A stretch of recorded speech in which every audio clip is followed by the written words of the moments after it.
Inflação influencia envio de dinheiro de imigrantes para países de origem, fora dos Estados Unidos. Vírus respiratório grave que afeta crianças coloca emergências pediátricas de todo o país em alerta. Estudo aponta que jogos de videogame podem ajudar as crianças em tarefas de memória e atenção. Alívio econômico. O PIB dos Estados Unidos cresce no último trimestre e afasta o país de uma possível recessão.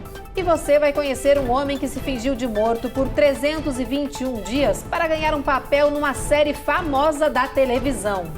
I had a mouthful of blood that I was going to let dribble out.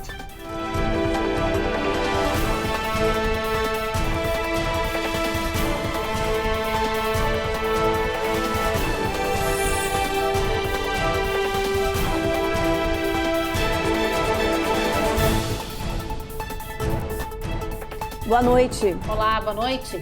A edição de hoje começa falando da inflação aqui nos Estados Unidos, a pior dos últimos 40 anos, e que está deixando a vida da população cada vez mais difícil.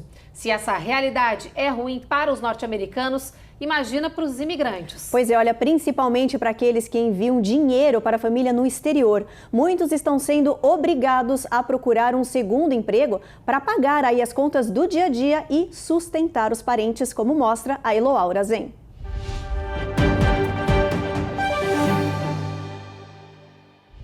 Mesmo em tempos de dólar acima dos R$5, aquela máxima do quem converte não se diverte ainda é uma verdade absoluta para muitos brasileiros que vivem no exterior. Eu vejo muitas pessoas aqui trabalhando num segundo trabalho, fazendo entregas, ou quem é babá procurando trabalhar aos finais de semana, ou pessoal que estuda trabalhando à noite para conseguir um pouquinho mais de dinheiro para poder mandar para o pessoal no Brasil.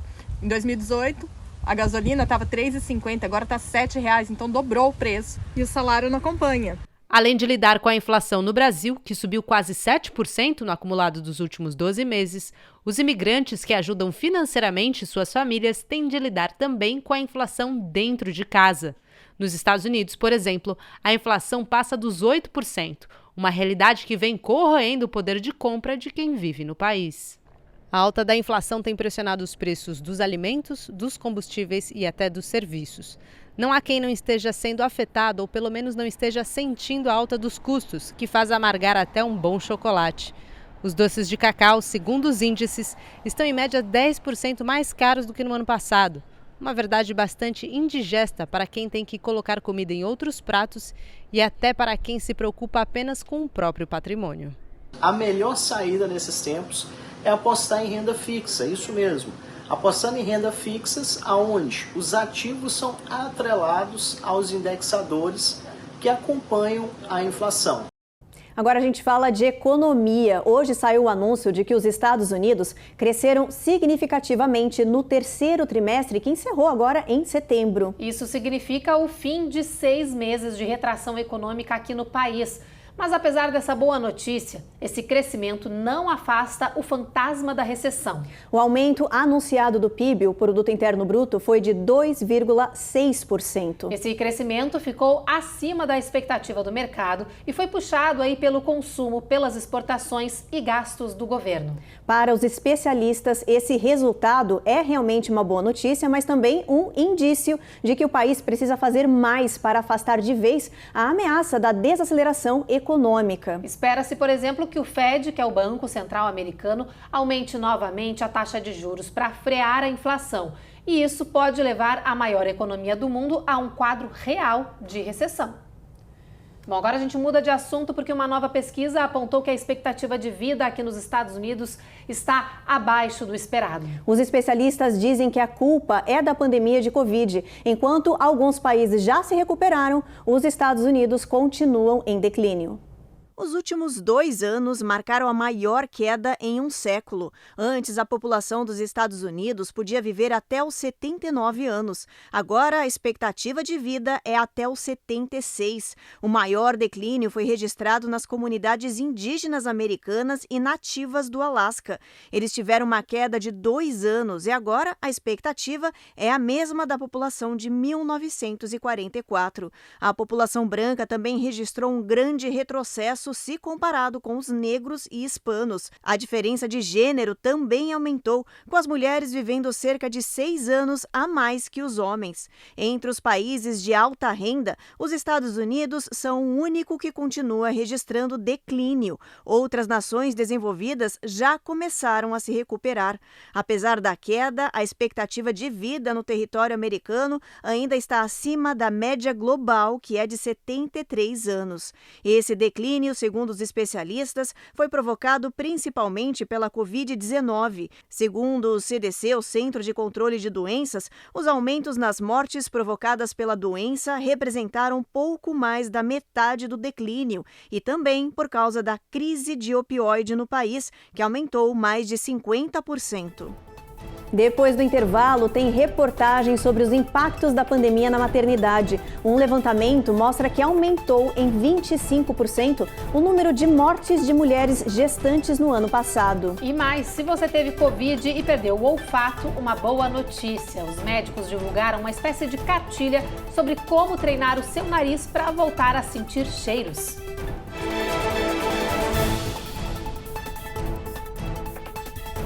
Américas no ar. Oferecimento Automate Car Solutions. Excelência na compra do seu carro é o nosso compromisso. Rejub Chef. Melhore agora sua qualidade de vida. Prime Shield. Precisando construir ou reformar seu ambiente? Temos o piso ideal para você. Acesse primeshield.com.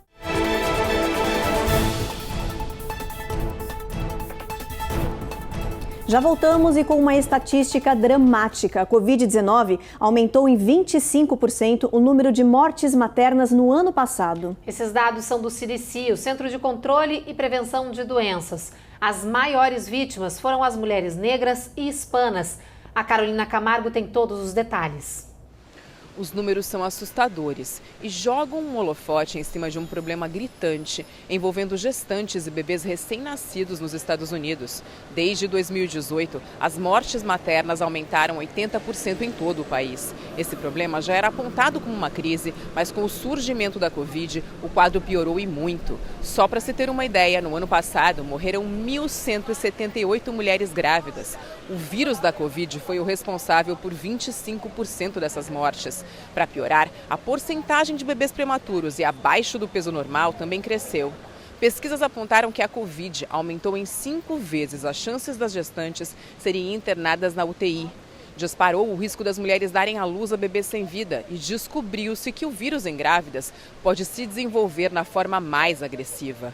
O CDC apontou também que a falta de profissionais nos hospitais e nas clínicas, além das restrições para consultas das gestantes, agravaram ainda mais a situação. A taxa de mortalidade materna nos Estados Unidos é maior do que em muitos outros países desenvolvidos. E as principais vítimas são mulheres negras e hispânicas. Essa parcela da população tem menos acesso a cuidados médicos, trabalha em empregos que as expõem mais ao vírus, elas dependem de transporte público e não têm acesso à internet de casa. Isso pode ser observado por conta das limitações em decorrência da pandemia. Muitas mulheres não tiveram uma assistência adequada, não puderam comparecer às suas consultas eletivas de pré-natal, então não fizeram um acompanhamento adequado. Somado a isso, aquelas mulheres que já tinham fatores de risco para ter uma gravidez mais complicada, também não tiveram assistência. Então, isso elevou os índices de mortalidade materna. Então é importante informar que as mulheres grávidas devem sim fazer um pré-natal adequado e devem comparecer nas suas consultas eletivas para diminuir a chance de complicações. E ainda seguindo no assunto Covid, se você é uma daquelas pessoas que teve a doença e perdeu o olfato, o cheiro, não pode ficar preocupado. Sabe por quê? Porque a gente tem uma boa notícia. Os médicos informaram que dá para treinar o nariz para voltar a sentir cheiro. Gente, dá só uma olhada. Os médicos informaram que pelo menos 90% das pessoas que tiveram Covid manifestaram algum tipo de perda de cheiro ou gosto. A grande maioria recuperou totalmente os sentidos 2 anos depois de ter se contaminado com o vírus. Mas uma minoria não conseguiu voltar ao normal e, por isso, os médicos resolveram investigar e ajudar essas pessoas. Eles descobriram que a perda do olfato não é por causa da congestão nasal provocada pela doença, mas devido a uma mudança mais interna. O vírus afeta as células responsáveis pelo cheiro na base do crânio e, dependendo da pessoa, a recuperação acontece mais rápida ou mais vagarosa. Os especialistas em saúde disseram que é possível treinar o nariz para recuperar o olfato. Eles orientam os pacientes a usarem 4 aromas específicos: rosa, eucalipto, cravo e limão. O neurocirurgião Sanjay Gupta explica que esses cheiros fortes e contrastantes podem despertar o mecanismo do cheiro. Sinta esses aromas várias vezes ao dia e lentamente você vai recuperar esse sentido, explicou o neurocirurgião. Uma pesquisa também apontou que outros óleos fortes, conhecidos por terem efeitos anti-inflamatórios, também ajudam a combater a Covid e a regenerar as células e recuperar o olfato. Agora a gente fala sobre um sério problema que afeta moradores de muitas regiões aqui do país, a presença de ratos. Olha, saiu o ranking aí das cidades do país que mais sofrem com as infestações desses animais. Será que a sua, aí de casa, é uma delas? Bom, de acordo com uma das maiores empresas de controle de pragas aqui do país, pelo 8º ano consecutivo, quem ficou em primeiro lugar foi a cidade de Chicago. Em seguida, nessa lista vem as cidades de New York e Los Angeles. No top 10 dessa lista tem ainda Filadélfia, Denver, Boston e Atlanta. Segundo a empresa que realizou o levantamento com base nas suas ações neste último ano fiscal, um dos motivos para as infestações, claro, tem relação com o lixo. Eles disseram também que além desse aumento no desperdício de alimentos por parte das pessoas, em muitas cidades o sistema de coleta de lixo é ineficiente. Bom, no próximo bloco a gente fala sobre o aumento de casos de uma infecção infantil que está lotando 1 em cada 4 emergências pediátricas aqui do país. E a gente fala também da escassez que o país vive de um antibiótico comum para o tratamento de crianças.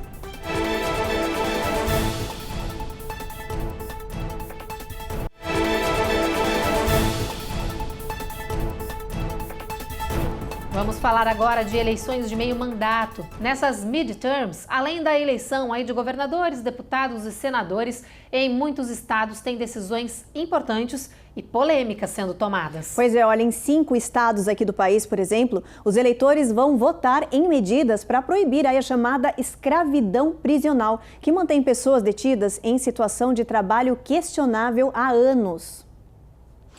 Os estados do Alabama, Louisiana, Oregon, Tennessee e Vermont seguem uma constituição estadual que proíbe a servidão involuntária ou a escravidão para todos, exceto aqueles que foram condenados por um crime. Agora, no dia das eleições de meio mandato, os eleitores desses 5 estados do país vão decidir nas cédulas se querem banir o modo de trabalho prisional atual. Se a medida for aprovada nessas regiões, os presos vão passar a ser pagos de forma mais justa pelo trabalho realizado dentro das penitenciárias. Uma ação semelhante a essa já foi aprovada em Utah, no Colorado e no Nebraska, que permitiu que os presos do estado que trabalhavam de graça ganhassem de 20 a 30 dólares por semana pelos serviços desenvolvidos durante o tempo de pena.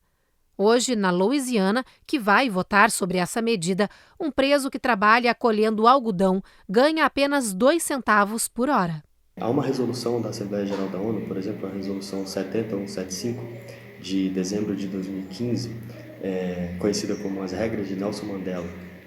Elas são regras mínimas que as Nações Unidas estabeleceram para o tratamento das pessoas em reclusão, dos reclusos. E esse documento parte do pressuposto de que o fato da pessoa estar presa, dela estar em reclusão, não garante ao Estado ou a qualquer outro ator nessa situação a possibilidade de abrir mão do tratamento com dignidade, de que essas pessoas sejam tratadas com dignidade. O trabalho dentro desse capítulo é tratado como um processo de reabilitação da pessoa reclusa. Então, o trabalho serve como processo de reabilitação, como um processo de aproximar a vivência, a experiência social dessa pessoa a uma experiência social que se imagina que essa pessoa poderia ter fora do estabelecimento prisional. No caso dos Estados Unidos, tem uma situação ainda mais complexa, que muitos presídios são privados, Então, você achar que você pode utilizar da mão de obra de pessoas em situação de reclusão para desenvolver um trabalho que seja a geração de lucro para algum ente privado, abrindo mão dos direitos e abrindo mão da dignidade do trabalhador que está prestando aquele serviço. Mudando de assunto, as medidas de restrição, como isolamento social, máscaras, home office, por exemplo, ajudaram a população a se proteger da Covid-19, mas limitaram a propagação de vírus comuns no ar e a resposta também imune no corpo. Exatamente. Por isso, agora com a volta às aulas e a volta ao trabalho, o resultado são doenças respiratórias comuns fora de controle, com alta taxa de internação infantil. A Carla Marinho nos conta tudinho.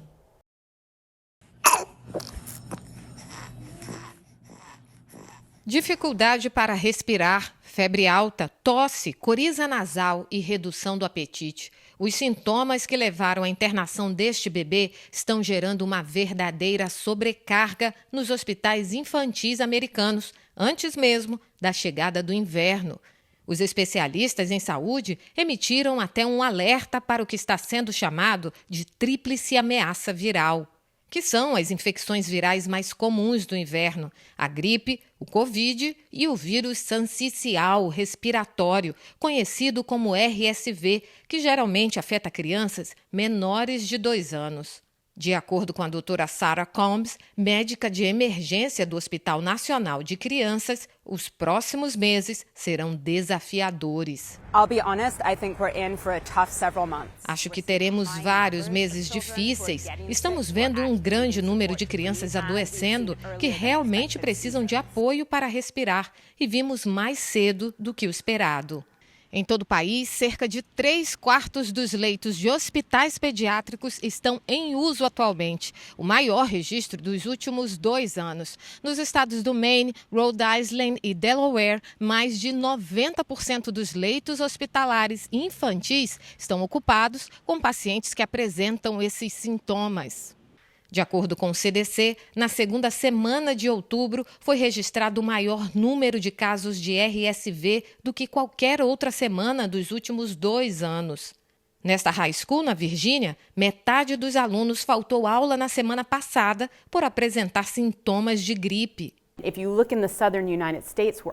Se você olhar no sul dos Estados Unidos, já vemos um grande número de casos de gripe e estamos realmente preocupados com essa sobreposição de todos esses vírus diferentes. Geralmente o RSV vem um pouco mais tarde e a gripe bem depois. Eles se revezam, explica a doutora Amy Edward. Os médicos também alertam os pais de crianças pequenas sobre medidas preventivas, como lavar as mãos com frequência, cobrir a boca ao tossir ou espirrar. O hospital só deve ser alternativa daqueles com sintomas mais severos. E ainda falando sobre a saúde dos pequenos, médicos de todo o país estão preocupados com a escassez no mercado de um dos antibióticos mais usados para tratar as crianças. A FDA, a agência que regulamenta medicamentos aqui no país, disse que está trabalhando para resolver esse problema causado pela crise na cadeia de suprimentos. A amoxicilina é o medicamento usado com maior frequência para tratar infecções bacterianas em crianças. O medicamento é prescrito para muitas doenças, incluindo infecções de ouvido e garganta. Porém, hoje o remédio está em falta no país, deixando médicos em alerta. A amoxicilina mais usada é a líquida, por ser mais facilmente administrada para os pequenos, e é exatamente essa que enfrenta maior escassez. 3 dos 4 principais fabricantes do antibiótico estão relatando restrições de oferta nos Estados Unidos. A Administração de Alimentos e Remédios do país, a FDA, diz que está trabalhando com empresas farmacêuticas para corrigir o problema. Além dos Estados Unidos, Canadá e Austrália também informaram que tem amoxicilina em curta oferta. Depois do intervalo, a gente fala sobre a relação das crianças com os videogames. Você tem em casa aí um pequeno que adora os games? Então fica de olho que a gente revela o que um estudo recém-divulgado descobriu sobre os impactos dos videogames na vida das crianças e adolescentes.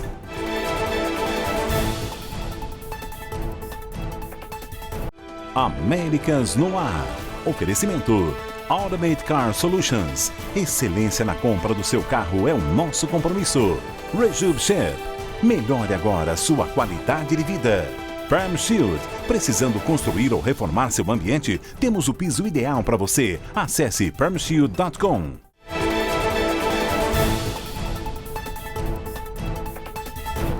Já voltamos e com uma perguntinha. Você se preocupa aí com o tempo que seu filho fica na frente do videogame? Sim? Então, olha, é bom repensar isso, viu? Pois é, uma pesquisa apontou que os jogos, claro, controlados, podem ajudar as crianças nas tarefas associadas à memória e à atenção.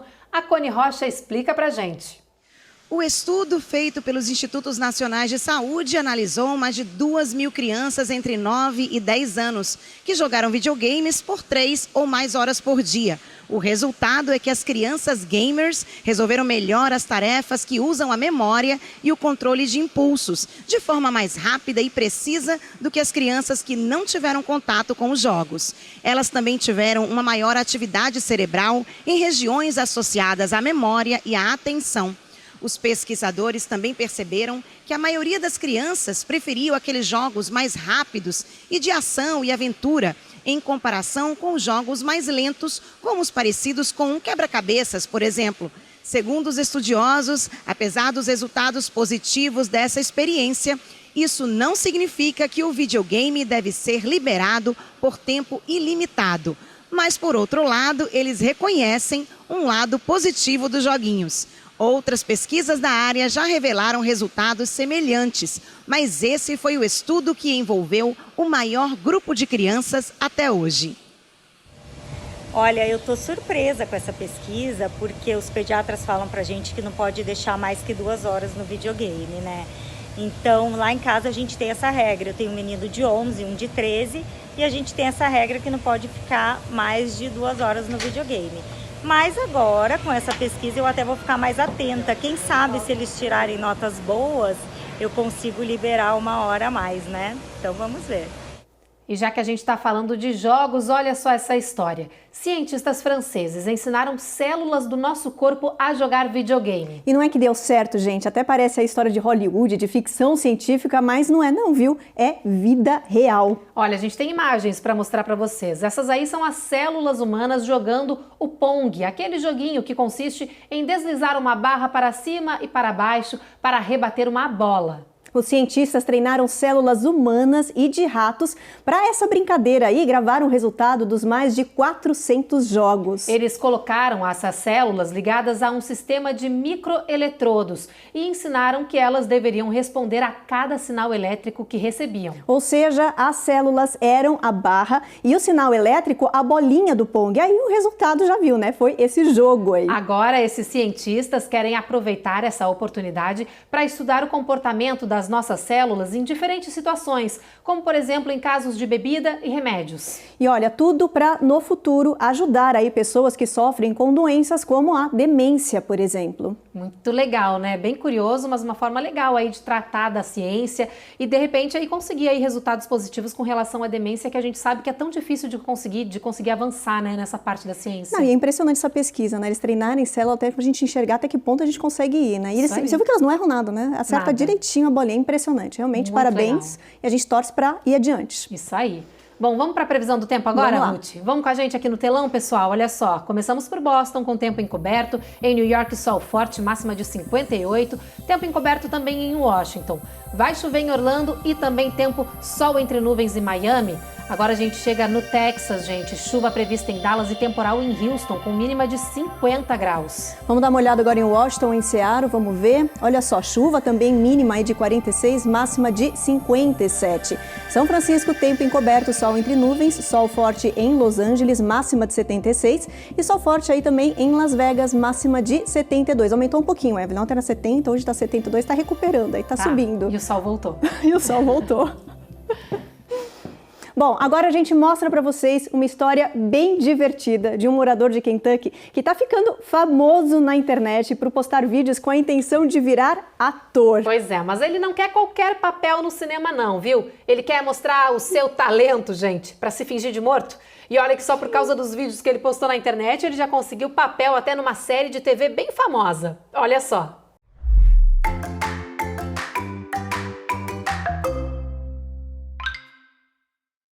Este é o Josh mostrando todo o seu talento como ator.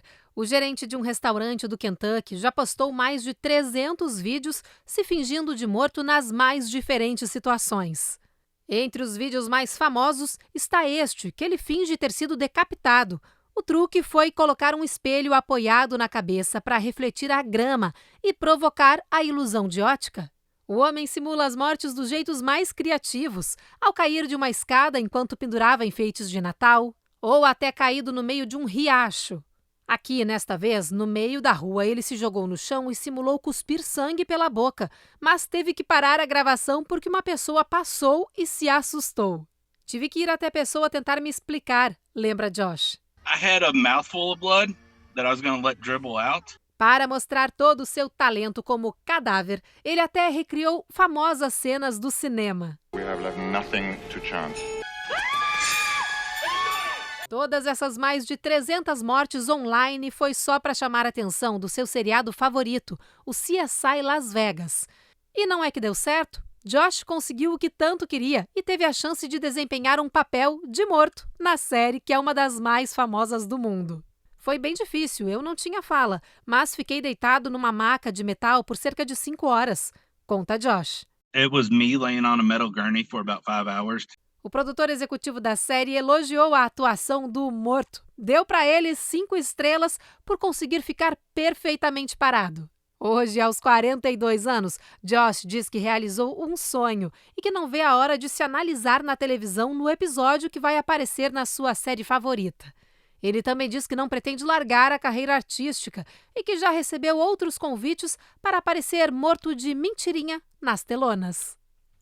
Maravilhoso. Tem talento, hein, Ruth? Talento nato. Tem que tirar o chapéu. Não, falando sério, gente, é difícil ficar ali durante uma cena. Tem que fazer uma respiração fraquinha, né? É pra não mexer, pra né? Pra não mexer. O cara tem talento. Não, ele tem talento e... Não, tem mais de 300 vídeos, gente. É hilário. Criativo demais. Criativo. Tá de parabéns, né? Tá de parabéns. Ó, a gente vota a favor. Você tem todo o nosso apoio pra virar o ator aí perfeito. É isso aí. Quero saber qual é o próximo papel que ele vai fazer. De corpo. A gente vai assistir. A gente vai assistir. E vai dar pra reconhecer, né? Vai, fácil. Bom, pessoal, depois dessa reportagem a gente encerra a nossa edição de hoje e esperamos vocês de novo amanhã às 7h30 da noite. A gente chega depois do Cidade Alerta e você fica agora então com mais um episódio da 5ª temporada da série Reis. Boa noite. Boa noite, gente.